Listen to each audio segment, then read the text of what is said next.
दिन, और इसको और अच्छे से और समझदारी से आगे लेके चलना है। ये एंगेजमेंट जो आप कर रहे हैं, जो इस प्रोग्राम को आपने प्रायोरिटी बनाई है, मुझे लगता है I am thankful to you, because आप लोग एक नई सोच, एक नए विचार को जो आगे लेके चल रहे हैं, और उससे जो हमें लर्निंग आएगी, आप ही की वजह से बाकी लोग को हम इंस्पायर करेंगे कि वो इस जर्नी पे जाए। आपकी वजह से ये प्रोसेस पूरा फुल प्रूफ कर रहे हैं, and I am thankful because आपका फीडबैक जो होगा उसी से हम इसको और अच्छे मुकाम पे लेके जाएंगे। सुप्रभात मेरी तरफ से फिर से एक बार। I love myself, my health and my country. Thank you so very much, and thank you to the team. मुझे आज जुड़ने का अवसर मिला और आपसे बात करने का एक अवसर दिया। Thank you everyone and God bless. Thank you Anshu sir. And एक बार हम जोरदार तालियां बजाएंगे अंशु सर के लिए, जिन्होंने अपनी जर्नी के बारे में बताया कितनी खूबसूरती के साथ। और अब इस प्रोग्राम को आगे बढ़ाने के लिए मैं इनवाइट करूंगा डॉक्टर श्याम को, जो कि डायरेक्टर हैं इनोवेशन एंड साइंस के, और उन्होंने इमर्जिंग मार्केट्स के, और उन्होंने ज्वाइन किया all the way from California. So over to you doctor Shyam. Thank you and नमस्कार, गुड मॉर्निंग।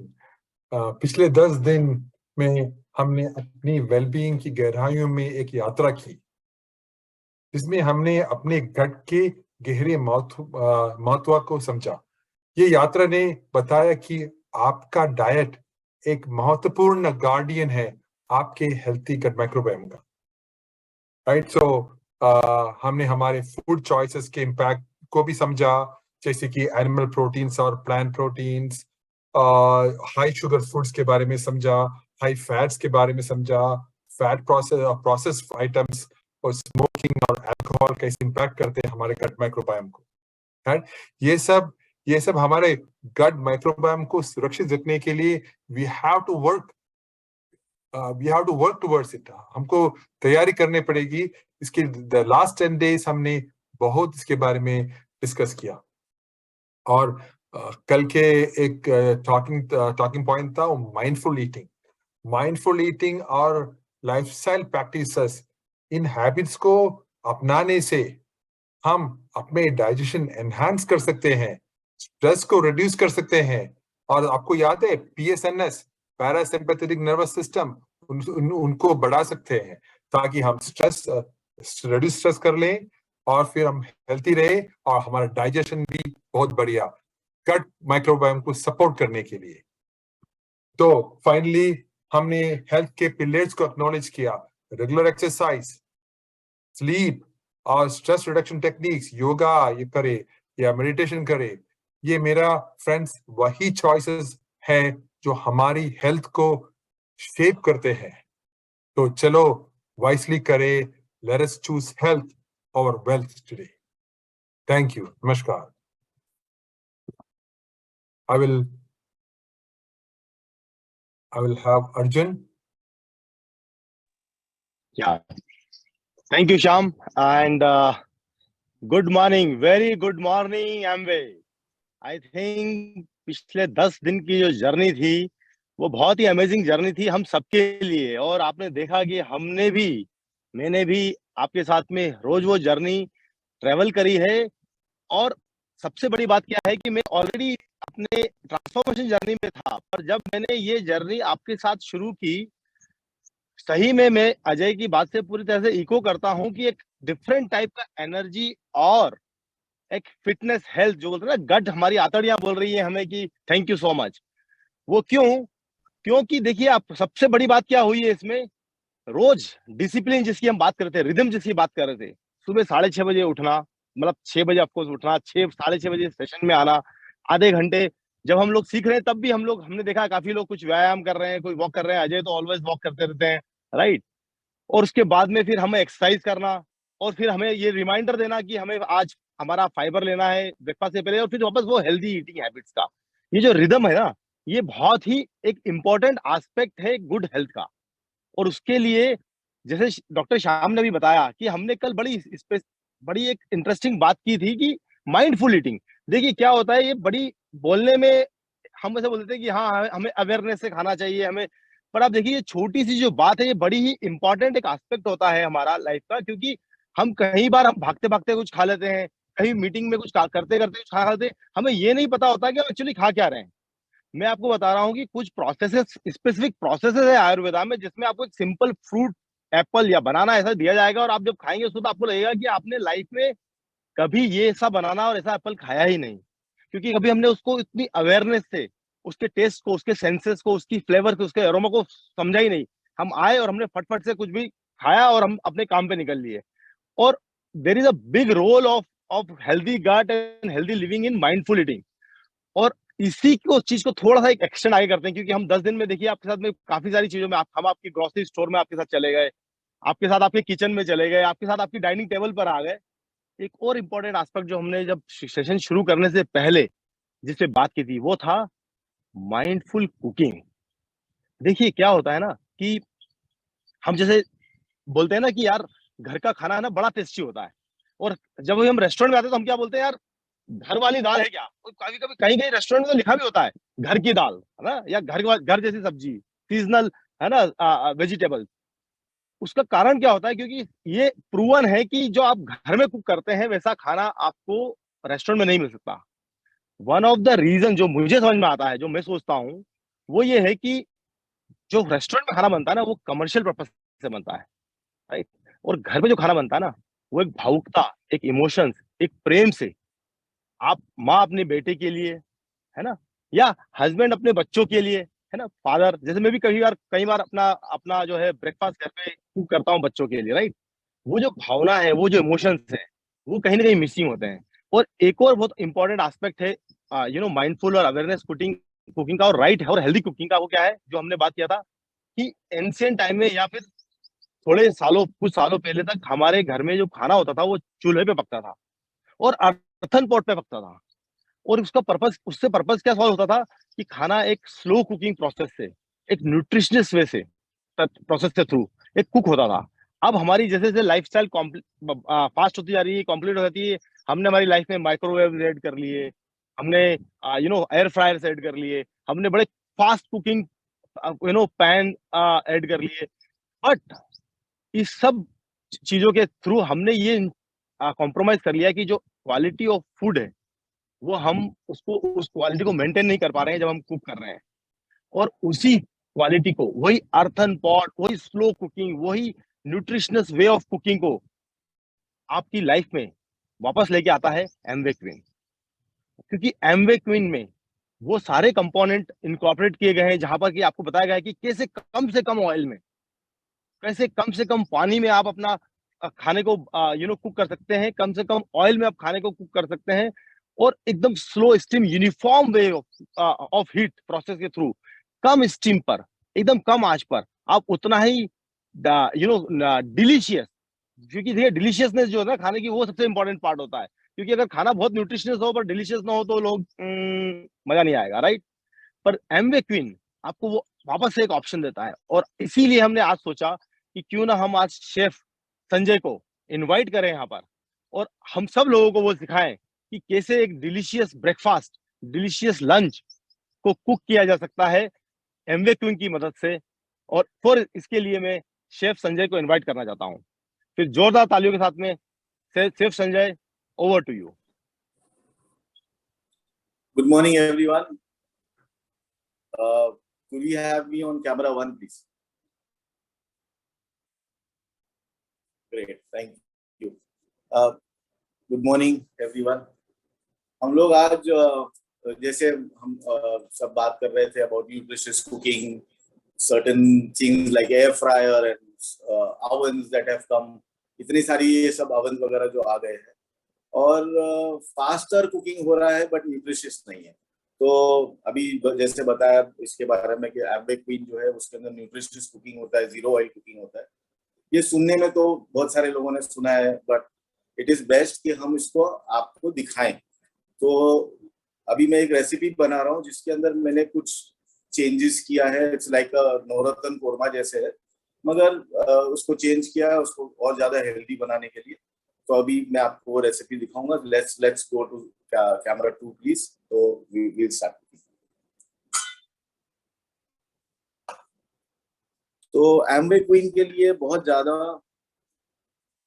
फ्लेम की जरूरत नहीं है, ये फुल फ्लेम है और इसको अभी मैं मीडियम कर देता हूँ। एम्वे क्वीन कुकवेयर के अंदर मीडियम फ्लेम जो है दैट इज इनफ।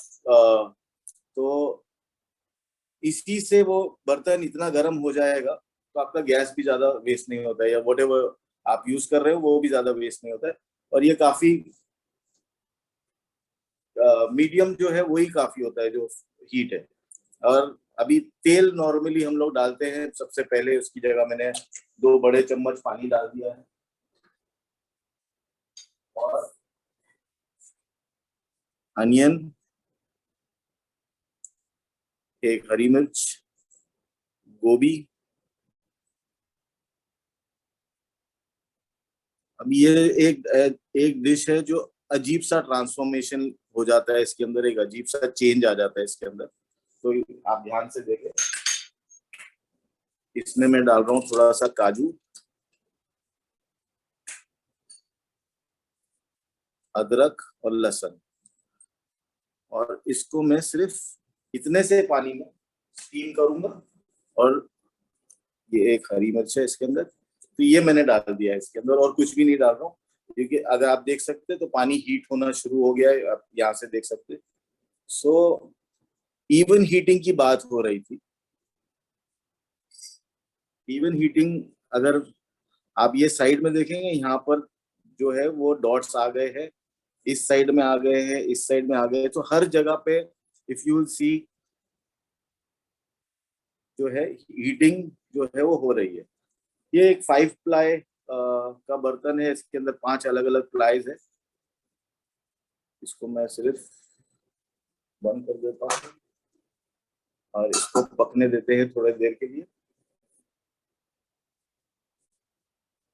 तो इसके अंदर जो साइड्स हैं वो भी 5 प्लाई के हैं, जो उसका तला है, जो नीचे बॉटम है उसका, वो भी 5 प्लाई का है। तो कुकिंग जो है दोनों तरफ से होती है, यहाँ से भी होगी और नीचे से भी होगी। और जो इसका लिड है, लिड जो है उसके ऊपर ये लिप बना हुआ है, तो इससे क्या होता है कि जो भाप अंदर बनती है, स्टीम जो अंदर बनती है वो बाहर नहीं आ पाती है और बहुत मिनिमम स्टीम बाहर आती है। तो जितना इसका न्यूट्रिशन है, क्योंकि ये पानी कम है इसके अंदर, तो सारा न्यूट्रिशन इसके अंदर लॉक हो जाता है। And once the nutrition is locked inside, अंदर एक बार ये न्यूट्रिशन जब लॉक हो गया तो स्टीम से बहुत कम स्टीम बाहर निकलती, तो न्यूट्रिशन बाहर नहीं निकलता है। इवन कुकिंग होती है, खाना जो है आपका एक समान पकता है।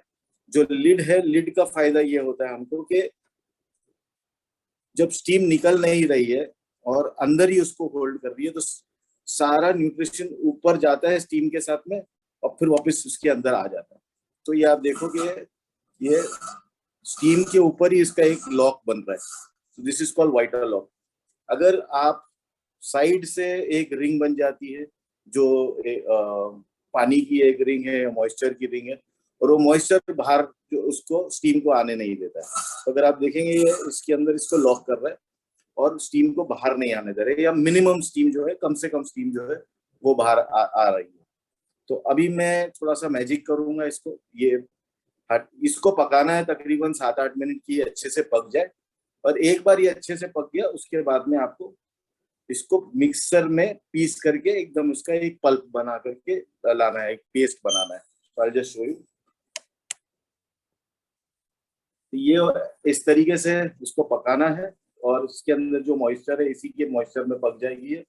और उसके बाद में हमको ये एक ब्लेंडर में डाल करके, ये ठंडा हो जाए, ठंडा होने के बाद में ब्लेंडर में डाल करके इसको 5-7 मिनट और पकाएंगे। तो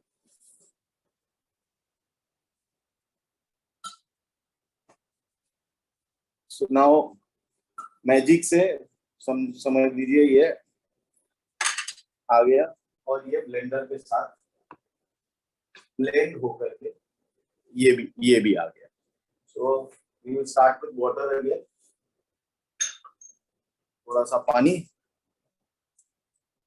थोड़ा और। अगर इसको आप कलर चेंज करना चाहते हैं, अगर आपको चाहिए कि इसका थोड़ा सा कलर अलग सा है, तो इसमें इस बार पानी की जगह आप बीटरूट का जूस भी डाल सकते हो, या इसके अंदर छोटे कटे हुए बीटरूट भी डाल सकते हो। तो अगर आपको बीटरूट खाना है, तो अगर आपको खाना नहीं है, आपको चाहिए कि जो ग्रेवी है उसका फ्लेवर आए बीटरूट का उसके अंदर, और साथ में कलर भी आए, तो यहाँ पे बीटरूट का जूस डाल दीजिए। अगर आप बीटरूट खाना चाहते हैं तो सिर्फ बीटरूट के क्यूब्स डाल दीजिए। दैट इज अगर आपको इसका कलर पिंक चाहिए तो। अब ये इवन हीटिंग आपको दिख रही है हर जगह, इसका आप देख रहे हो ये बबल्स आना शुरू हो गया। इसका मतलब ये है कि हीट इवनली कर रहा है। ये वो पेस्ट है जो हमने उबाला था, तो सब कुछ इसमें डाल दिया। तो इसमें अदरक, लहसुन, हरी मिर्च, प्याज और थोड़ी सी गोभी, तो ये एक ग्रेवी बन गई। It is absolutely white. और इसको मिक्स कर लेते हैं।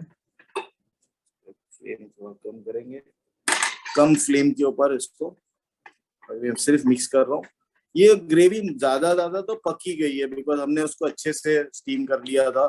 स्टीम करने के बाद में फिर उसको हमने ब्लेंड किया, और इसको मैंने कोई सीव के थ्रू पास नहीं किया, मतलब इसको छाना नहीं है मैंने।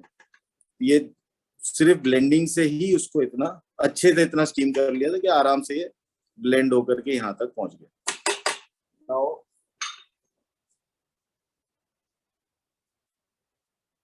कुछ चीजें ऐड करेंगे इसमें, थोड़ा सा सॉल्ट, धनिया पाउडर, हल्का सा जीरा पाउडर। तो इसके अंदर मैं हल्दी नहीं डाल रहा हूँ, हल्दी डालूंगा तो कलर चेंज हो जाएगा, और मेरे को इसका कलर कोशिश करके लाइट ब्राउन तक ही रखना है। तो आई एम ट्राइंग कि इसका कलर चेंज ना हो। ये जितना हो सके व्हाइट व्हाइट ही लगे ग्रेवी। हरी मिर्च इसमें मैंने ऑलरेडी डाल दिया था। इसके अंदर चाहिए तो ब्लैक पेपर भी डाल सकते हैं, और थोड़े देर के बाद में इसके अंदर हम लोग गरम मसाला डाल देंगे, तो एक स्ट्रॉन्ग फ्लेवर आ जाएगा सारे मसालों का। गरम मसाला बाद में डालेंगे। इसमें मैं डाल रहा हूँ थोड़ा सा सब्जियां जो है। अभी इसके अंदर आप कुछ भी डाल सकते हैं जो आपके घर में लोगों को पसंद आता है। So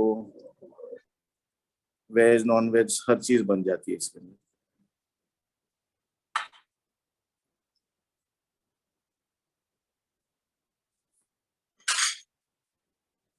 this is to make your food more vegetarian. इसको और ज्यादा वेजिटेबल्स ऐड करने के लिए तो गोभी का हमने जो है मिक्सचर बना लिया।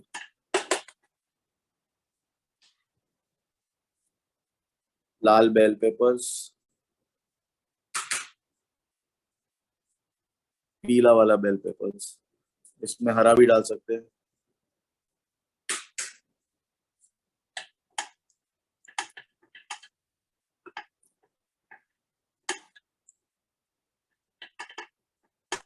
और इसको अभी हम फर्दर छोड़ देंगे पकने के लिए। यस, हल्का सा।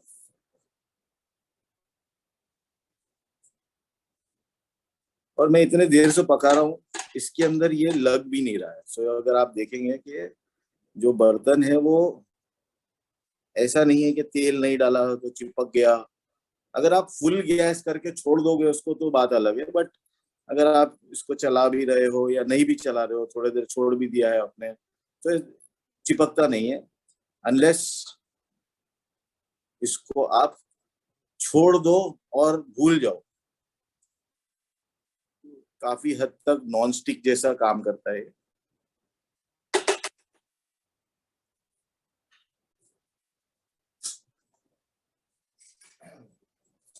अभी इसमें डालेंगे थोड़ा सा गरम मसाला।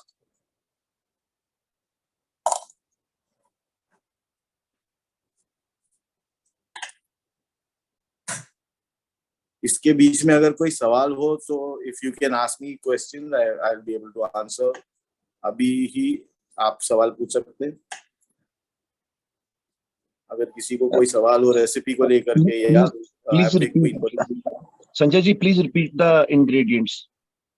ओके, तो सबसे पहले मैंने इसके अंदर एक मिनट इसको ढाक लेता हूँ पहले।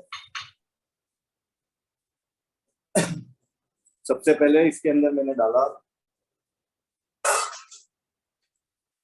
थोड़ा सा पानी, उसके बाद में मैंने डाला इसके अंदर थोड़ी सी गोभी, विच वॉज तकरीबन 100-125 ग्राम गोभी डाली, एक फुल प्याज डाला छोटा वाला, जो 4 हिस्से में काट करके, काजू और साथ में एक हरी मिर्च। अब हरी मिर्च जो है अगर कोई नहीं खाता है तो you can let it be, उसको छोड़ दीजिए, कोई बात नहीं। उसके बाद में उसके अंदर थोड़ा सा पानी डाल करके उसको पूरी तरह पका लेना है कि वो अच्छे से सॉफ्ट हो जाए और उसका न्यूट्रिशन जो है वो भी सब इसी के अंदर लॉक हो जाएगा, क्योंकि वाइटल लॉक के वजह से ये बाहर नहीं निकलेगा, न्यूट्रिशन जो है वो अंदर ही लॉक हो जाता है। Got it, sir. Sorry? Thank you. ये करने के बाद में एक उसको पीस करके उसका जो पेस्ट बनाया है, पेस्ट डाल करके थोड़ी देर उसको पकाया, उसमें मसाले डाल दीजिए, मैंने धनिया पाउडर, जीरा पाउडर डाला है। उसके बाद में सारी कटी हुई वेजिटेबल्स डालिए, वेजिटेबल्स आपके चॉइस की, आपको जो मर्जी आपको डालना है आप डाल दीजिए। उसके बाद में थोड़ा सा गरम मसाला डाल करके मैंने इसको पकने के लिए रख दिया है। तो अभी 1-2-3 मिनट इसको पकाएंगे। इसके अलावा अगर कोई सवाल है, जब तक ये पक रहा है तब तक मैं आपके सवालों के जवाब दे सकता हूँ। Sanjay ji, if you can tell a little bit about how you made this zero oil and how this zero oil cooking is actually helping us live a better life, or maybe less oil wherever required. तो Amway queen के अंदर जो खाना बनता है वो इतना इस तरीके से बन जाता है कि आप जीरो ऑयल में भी बना सकते हो, बिगर तेल के भी बना सकते हो, कम तेल में भी बना सकते हो, और अगर आपको चाहिए किसी चीज को डीप फ्राई करना है वो भी कर सकते हो। जीरो ऑयल हेल्प कैसे करता है? बेसिकली जो अंडरस्टैंडिंग है कि ऑयल से बहुत सारी चीजें, प्रॉब्लमेटिक चीजें हो सकती है, एंड उसको हमको ये नहीं है कि आपको तेल नहीं खाना है, मगर कुछ ऐसे लोग हैं जिनको कुछ प्रॉब्लम है, उनके लिए तो बिल्कुल तेल इज अ नो, मतलब खाना ही नहीं उनको। कुछ हैं जिनको कम खाएंगे तो बेहतर होगा। तो इसके अंदर आप जीरो ऑयल कुकिंग कर सकते हो उन लोगों के लिए जिनको बिल्कुल तेल नहीं खाना है। फॉर एग्जाम्पल मेरे लिए कुछ ऐसी प्रॉब्लम्स है जिसकी वजह से मुझे बोला है कि आप बिल्कुल तेल नहीं खा सकते।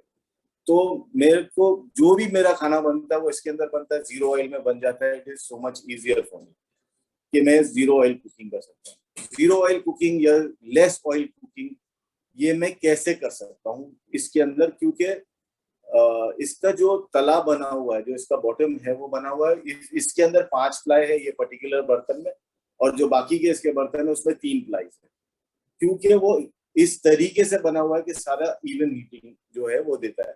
स्टील ओरिजिनली एक गुड कंडक्टर ऑफ हीट नहीं है। स्टील जो है वो उसमें हीट अच्छे से नहीं पकड़ता, पैचेस में पकड़ता है, कहीं ठंडा कहीं गर्म ऐसे। मगर इसको बनाया इस तरीके से, उसमें प्लाईज ऐसे डाले गए हैं कि उसके अंदर जब खाना पड़ता है तो पूरा इवन हीटिंग होता है। इसकी जो साइड है, जो इसकी दीवार है, उसमें भी सेम प्लाई है, जितना इधर है उतना इधर है। उसके वजह से हीटिंग चारों तरफ से होती है, नीचे से भी हो गई, साइड से भी हो गई। ढक्कन लगाने से हीट एस्केप, मिनिमम एस्केप होती है, कम से कम एस्केप होती है, और जो न्यूट्रिशन अंदर है वो भी स्टीम से बाहर नहीं निकलता, क्योंकि कम से कम जो स्टीम है वो बाहर जाती है, तो ऊपर जाकर के स्टीम वापस नीचे आ जाती है। तो ऊपर से भी एक बेसिक हीट जो है वो मिलते रहता है। तो इसका कुकिंग का जो प्रोसेस है वो फास्टर भी है, जीरो ऑयल के साथ में भी आप कर सकते हैं, और जैसे मैंने आपको दिखाया तो चिपक भी नहीं रहा। ऐसा नहीं है कि किसी चीज में रह गया, चिपक गया। तो अभी हम लोग प्लेटिंग कर सकते हैं। एक क्वेश्चन और है कि क्या टोमेटो यूज कर सकते हैं इसमें? आप हर वो चीज इस्तेमाल कर सकते हैं इस रेसिपी में या बर्तन नहीं, रेसिपी में पार्टिसिपेंट्स। हाँ, तो ये रेसिपी के अंदर मैं चाह रहा था कि व्हाइट ग्रेवी बनाऊं, उसके लिए मैंने इसको ऐसे बनाया। अगर आपको टमेटो बेस बनाना है तो आप सेम चीजें जो मैंने डाली है उसके साथ में टमेटो डाल दीजिए या टमेटो की प्यूरी डाल दीजिए, बट सिर्फ ये शर्त है कि उसको कुक होना चाहिए। जो टमेटो है या जो भी है उसको कुक हो जाना चाहिए। तो जैसे मैंने जो पहले वाले इंग्रेडिएंट्स डाले थे उसमें एक टमाटर को 4 टुकड़े में काट करके उसको डाल दीजिए, और उसके बाद में वो भी पक जाएगा। जब ब्लेंड होगा तो सब कुछ ब्लेंड होकर आ जाएगा, आपका हल्का पिंकिश कलर आ जाएगा ग्रेवी के अंदर। बट ये नॉर्मली जो नवरत्न कोरमा जो होता है उसकी जो ग्रेवी होती है वो व्हाइट कलर की होती है, तो उसके लिए मैंने इसको व्हाइट रखा है। आपको टमाटर डालना है, कोई और मसाले, ब्लैक पेपर डालना है, कोई प्रॉब्लम जैसे एक क्वेश्चन ये भी है कि ऑर्गेनिक कच्ची हल्दी जब बॉयल हो रही हो वो भी ऐड कर सकते हैं क्या? इन फैक्ट मेरे को वो मिली नहीं आज, एंड कच्ची हल्दी इसके अंदर मैं डालता हूँ, कद्दूकस करके डाल देता हूँ, टुकड़े नहीं डालता हूँ, उसका कलर भी बड़ा खूबसूरत सा आ जाता है, उसको कद्दूकस करके डाल देता हूँ वही इंग्रेडिएंट्स के साथ में सबसे पहले, और उसके बाद में उसका एक बड़ा खूबसूरत अरोमा भी है और फ्लेवर भी है कच्ची हल्दी का। मैं इसको प्लेट करके दिखा देता हूँ आपको साथ साथ में, कोई अगर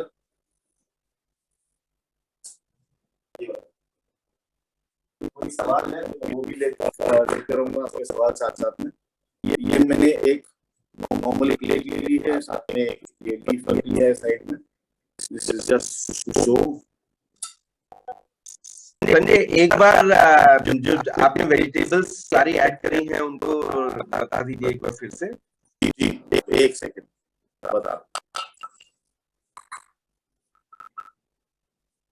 इसके अंदर मैंने जो मैंने बाद में वेजिटेबल्स ऐड किया था उसके बारे में बात कर रहे हैं, जो इनिशियल वेजिटेबल्स जो वेजिटेबल ऐड की हैं आपने ऐड किया था उसमें गोभी है, गाजर है, फ्रेंच बीन है, येलो बेल पेपर है, रेड बेल पेपर है और मटर है। I'll repeat it. गोभी है, गाजर है, रेड बेल पेपर है, येलो बेल पेपर है, मटर है और फ्रेंच बीन्स है। इसके अंदर आप ब्रोकली भी डाल सकते हैं, इसमें एस्पैरागस भी डाल सकते हैं, कैबेज डाल सकते हैं। ये ग्रेवी के अंदर आपको जैसे चाहिए आप उसको जो है सिर्फ थोड़ा सा ऊपर से और लाल लाल करेंगे। Add this on top.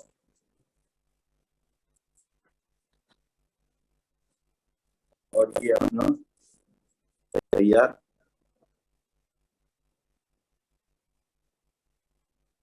This is ready. I don't know how it is looking on screen, but यहाँ मेरे कमरे में तो खुशबू बहुत अच्छी आती है।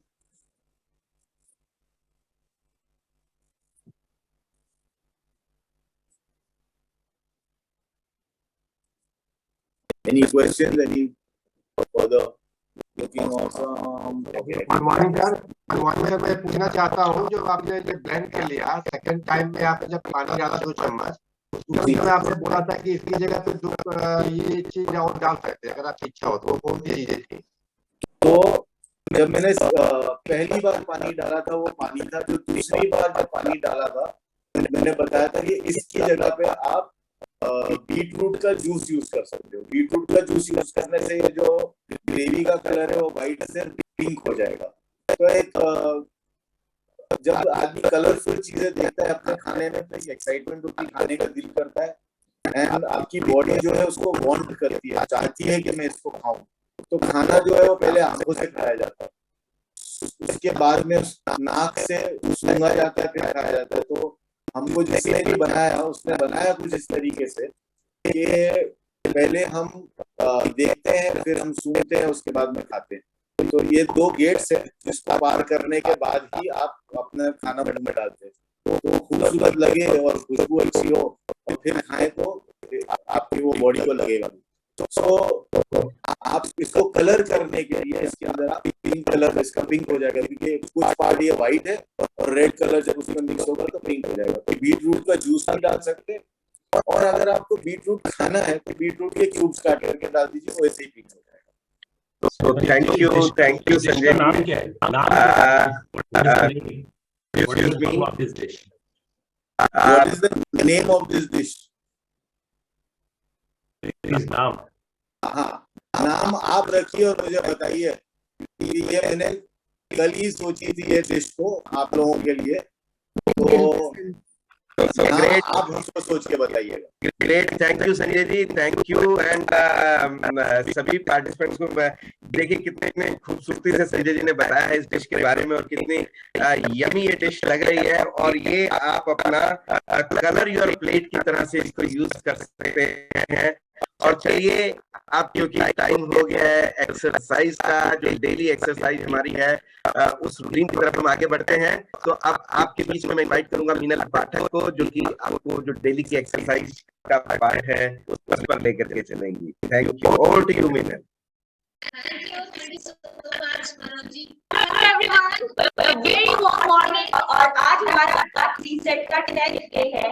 So I was thinking कि आज हम अपना वर्कआउट खत्म भी जल्दी करके थोड़ा सा रिकैप करेंगे कि हमने आज 10 डेज में क्या क्या आसन किए, क्या क्या वर्कआउट किए और आपको वो कैसे हेल्प कर रहा है। In fact I want to start with this thing कि जो भी अभी हमने इन 10 दिनों में अच्छे से खाना सीखा है, वर्कआउट किए हैं, कुछ अच्छे से योग आसन सीखे हैं, इन सभी के साथ एक चीज जो बहुत जरूरी वो ये है कि वो आप जब खाना खाने बैठते हैं तो आप अपने साथ किन भाव को लेकर बैठते हैं। सो यू नो, अगर आप एक बहुत ही बड़े रश में हैं और आप बिना चबाए फटाफट खाना खा रहे हैं और बिल्कुल भी खाने को डाइजेस्ट करने के लिए धीरे धीरे चबा के नहीं खा रहे हैं, उसमें अपने माउथ में ब्रेक नहीं कर रहे हैं और सारा ही काम आपने अपने डाइजेस्टिव ऑर्गन्स पे डाल दिया कि I am not taking any effort, बस अच्छे से चबा भी नहीं रहा हूँ, मैं स्ट्रेस में भी हूँ, मैं भाग दौड़ भी रहा हूँ। तो प्लीज ट्राई कीजिए कि आप जब भी खाना खाने बैठ रहे हैं खाने को अच्छे से चबाइए, दैट्स वेरी इंपॉर्टेंट।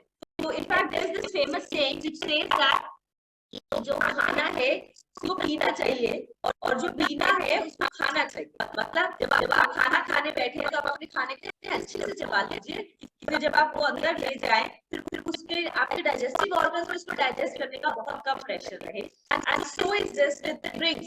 होता क्या है कि हम बहुत जल्दी गल्पिंग करके सब चीजों को पी जाते हैं। अगर आप धीरे धीरे पिए और उसको डाइजेस्टिव जूसेस के साथ आपको सलाइवा के साथ अच्छे से मिलाएं और फिर धीरे से उसको नीचे भेजें तो बहुत इफेक्टिव, इजी और इफेक्टिव हो जाता है आपका डाइजेस्ट करना। प्लस जैसे हमने बताया कि खाना एक फायर, ये आपका जो डाइजेस्टिव सिस्टम है ये फायर सिस्टम, यहाँ पर सब कुछ बर्न होता है, रेडी होता है to you know get into your blood streams and everything. तो यहाँ एक फायर चल रही है, डाइजेस्टिव फायर। तो खाना खाने के बाद आप तुरंत कुछ ऐसा नहीं करेंगे कि आप इस डाइजेस्टिव फायर को बुझा दें या फिर कुछ आप एकदम इतना विग्रस करें कि आपको सारी एनर्जी कहीं और ले जाए, राइट। तो जैसे एकदम खाना खाने के बाद फटाफट नहाने नहीं घुसेंगे, कूल डाउन योर बॉडी। तो इन छोटी छोटी चीजों का भी आप प्लीज ध्यान रखिएगा। और जब आप खाने बैठे तो अपने मोबाइल, अपनी स्क्रीन और जो भी कुछ दिमाग में चल रहा है उसको अलग सा रख के फिर अपना खाना खाइए। Let's get started with warm up moves, कुछ लिम्फेटिक फ्लो की मूव्स करते हैं। Then we go down to the mat और फिर हम वो सारे आसन रिवाइज करेंगे जो हमने आज तक किए। So let's get started। आप सब खड़े हो जाइए। Okay, I'll share the music. I hope कल की बात किसी को ऐसा सोचनेस तो नहीं हुई, किसी को मुश्किल तो नहीं हुआ। The way we did 10 minutes आप कर सकते हैं। Great, so let's do it।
Net पे आते हैं।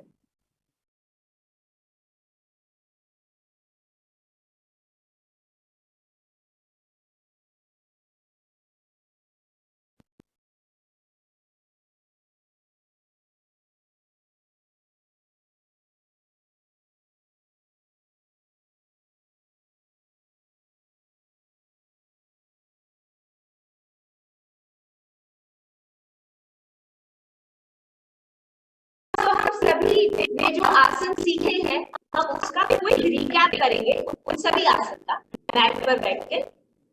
तो आइए लेट्स गेट स्टार्टेड। तो हम सबसे पहले स्टार्ट करेंगे अपना वज्र आसन से, most simplest of all the poses. Vajrasana के लिए टोस को जोड़ लेंगे सारे में आगे में शरीर के नीचे पर नीज के नीचे अगर आपके पेन होता है आप एक कुशन मसल्स डाल देंगे और फिर night this is the vajrasana. अपने कोर की जितनी भी मसल्स हैं वो अच्छे से स्क्वीज करके रखेंगे, अपनी रीढ़ की हड्डी को सीधा रखेंगे और थोड़ी देर के लिए बैठ जाए।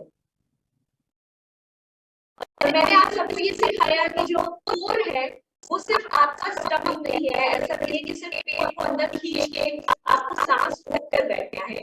कोर का मतलब ये सारी मसल्स है, right under your chest till your pelvis, ये जितनी भी मसल्स हैं ये जो आपके पूरे स्पाइन को सराउंड करती हैं, ये सारी मसल्स आपकी कोर मसल्स। तो हमें जब भी बैठना है खड़े होना है हमें इन मसल्स को एंगेज करके बैठना है। अगर आप ऐसे बैठेंगे तो आपकी रीढ़ की हड्डी को तो नुकसान होगा ही, आपकी जितने भी अंदर डाइजेस्टिव ऑर्गन्स है तो आपकी किसी भी ऑर्गन को फुल सप्लाई नहीं जाएगी, आपके सभी ऑर्गन्स एक दूसरे को क्राउड होंगे।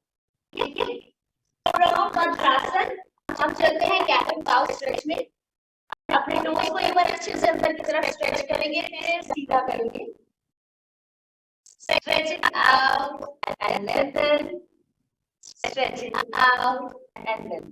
अब अपने टोस को बाहर की तरफ, आपके नीज आपके हिप्स के नीचे, हैंड्स आपके शोल्डर्स के नीचे। Nice deep inhale and look up, exhale, enable to the side, inhale up,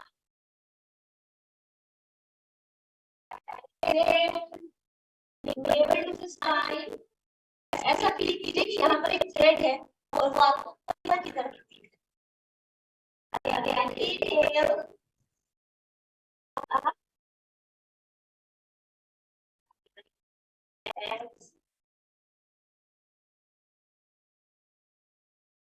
इसी तरह से दोबारा से वज्रासन में अपने दोनों अंगूठों को अंदर रखते हुए और अपनी नाभि के पास रखते हुए एक्सहेल करते हुए जब आप नीचे जाते हैं और अपने फोरहेड को या चिन को नीचे लगा पाते हैं तो ये मेरा मधुरासन। मेक श्योर कि आपका जो ये हिप्स और एक्सेस का एक रिलेशन है ये नहीं दिखेगा। आप अपनी स्पाइन को लेंथन करेंगे तो वो बहुत अच्छे से अंदर की तरफ पुश करेंगे, रिबकेज को नहीं को अंदर अंदर अंदर and then you gonna go down. Hold करेंगे कुछ टाइम तक अच्छे से लेंथन करते हुए।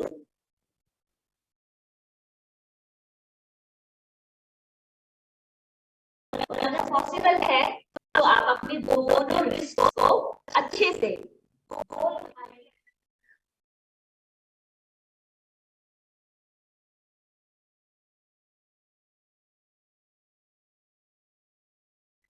Very good. आइए इसके बाद आ जाते हैं हम पद्मासन आसन में। इसको भी आप हाफ और फुल दोनों कर सकते हैं।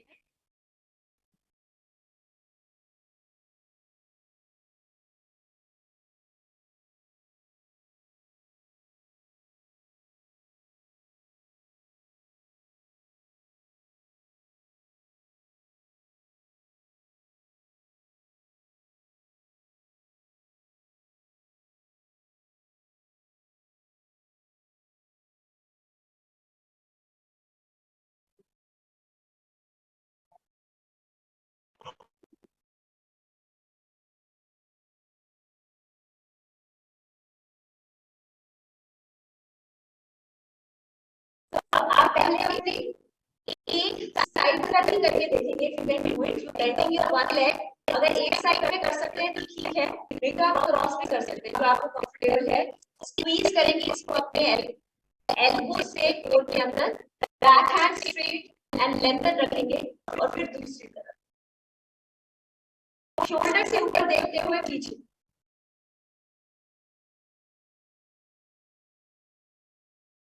अगर आप ये इजीली कर पा रहे हैं तो आप अच्छी तरह से अपने लेग को क्रॉस करेंगे, दूसरी लेग को हील के ऊपर बैठ जाएंगे लेंथन करते हुए, फिर स्क्वीज करेंगे, होल्ड करेंगे अपना दूसरा पाँव और फिर सेम लेंथन करते हुए चेस्ट को ओपन रखेंगे, आगे की तरफ झुकेंगे नहीं. Chest has to be nicely open, spine has to be lengthened, core intact. And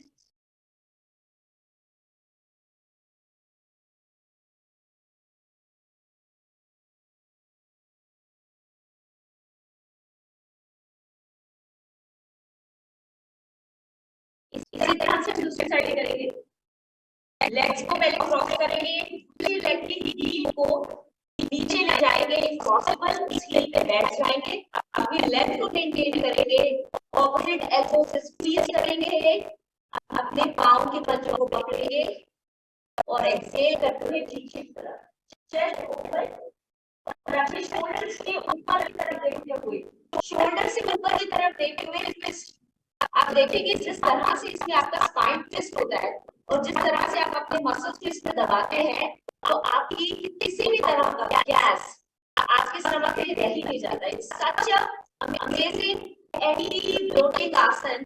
तो आपको किसी भी तरह का कोई भी गैस आपकी बॉडी में नहीं करेगा. प्रैक्टिस करेंगे. हम थोड़ा सा तितली आसन कर लेते हैं.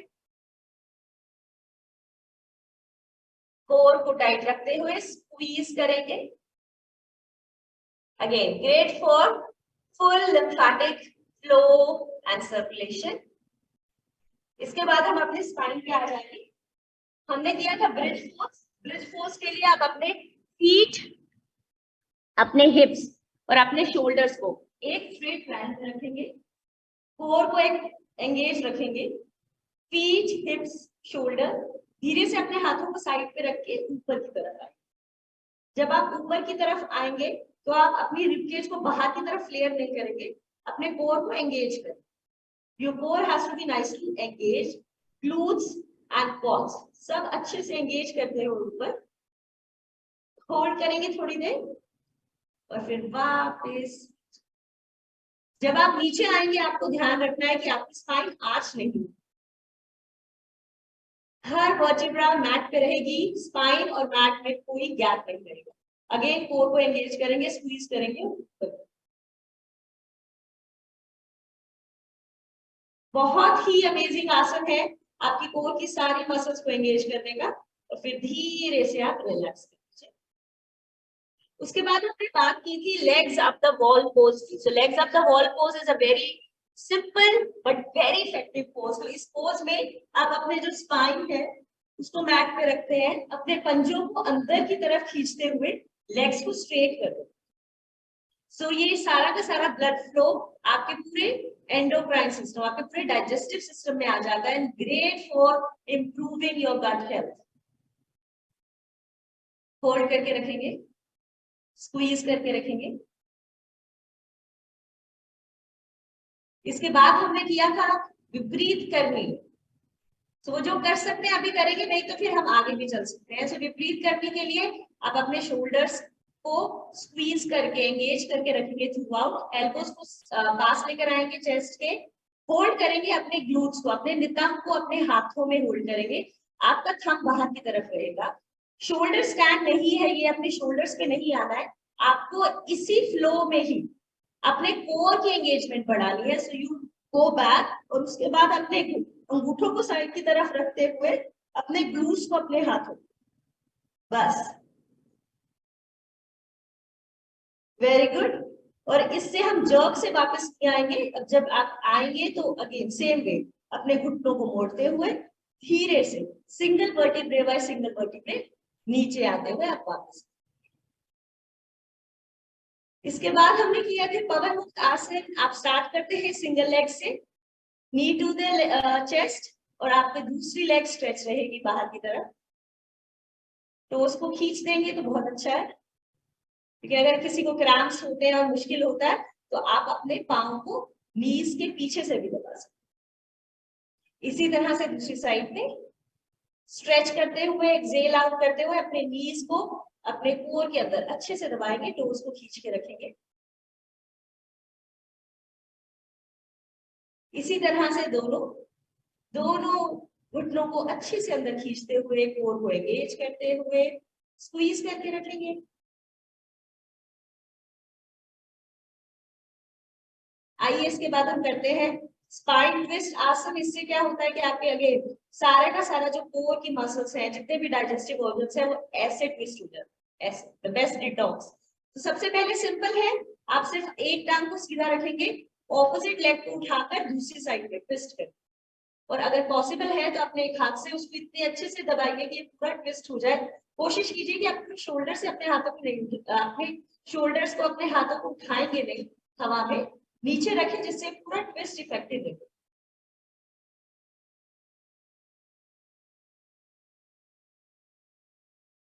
Same to the other side, आप ट्विस्ट एंड लेंथन।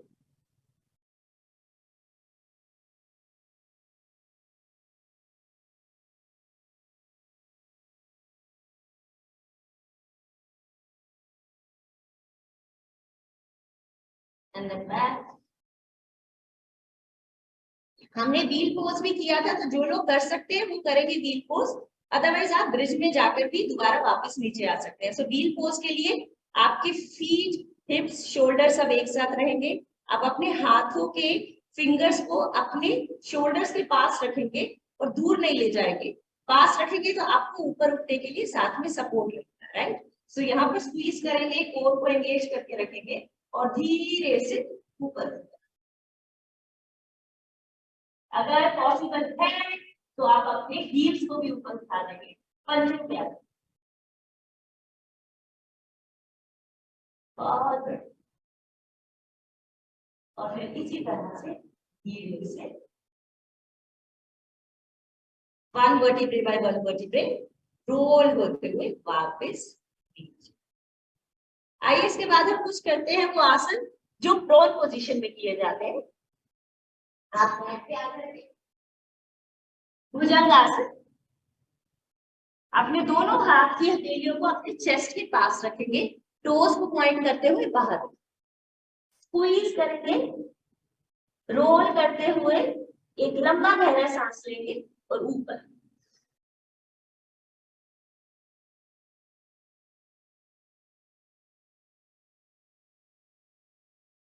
और वापस एक बार और करेंगे, एक लंबा गहरा सांस लेंगे और ऊपर।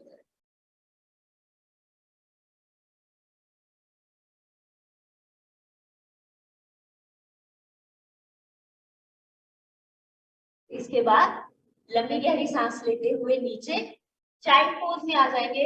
अपने पूरे कोर को अपने थाइस के पास रखेंगे। ये एक्टिव नहीं, रिलैक्सिंग पोज है। बस आप जितना कोशिश कर सकते हैं अपनी बेली में ब्रीथ करेंगे, ब्रीथ इन योर बेली। अपने हिप्स और अपने एंकल्स का साथ नहीं तोड़ेंगे, कीप देम टुगेदर। और फिर स्ट्रेच करते हुए फोरहेड और चिन तक।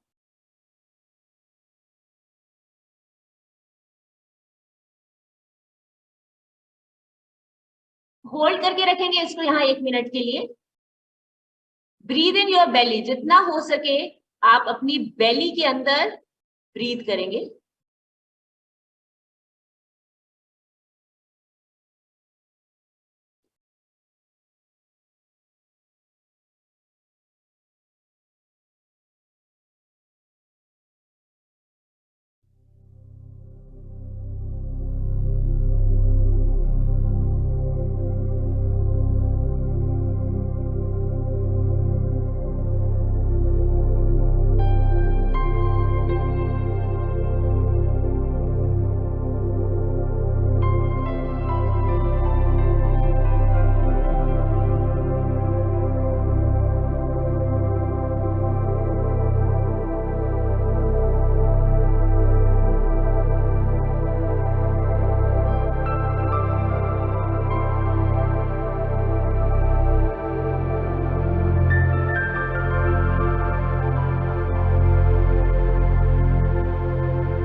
Thank you so much everyone कि आपने हमारे इस गट रीसेट प्रोग्राम का बहुत अच्छे से साथ दिया और बहुत अच्छे से पार्ट लिया।